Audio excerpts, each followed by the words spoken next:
Good day, ladies and gentlemen. First and foremost, I would like to introduce myself.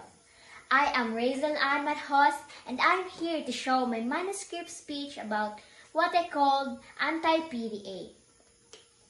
When couples engage in PDA within school premises, it can become a distraction not only to the individuals involved but also to their peers.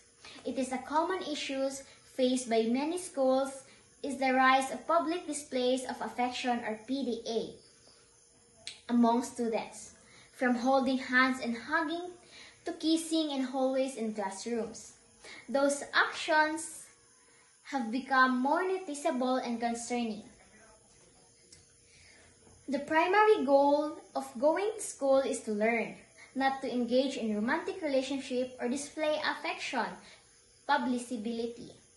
When students focus too much on their partners, their academic performance may suffer. They spend less time studying and more time thinking about the relationship. Moreover, other students may get distracted or uncomfortable seeing their couples hugging or kissing in hallways or classrooms. This distraction reduces the overall productivity and seriousness of the school environment. Being anti-PDA does not mean being against love or relationship. It is about the maintaining respect, discipline, and professionalism in a place meant for learning. Public displays of affection should be discouraged in school because they are distracting, inappropriate, and disrespectful to the academic environment.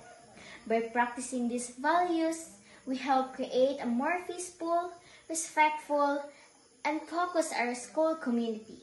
Thank you, and we may all learn to focus our study and let's respect our schools.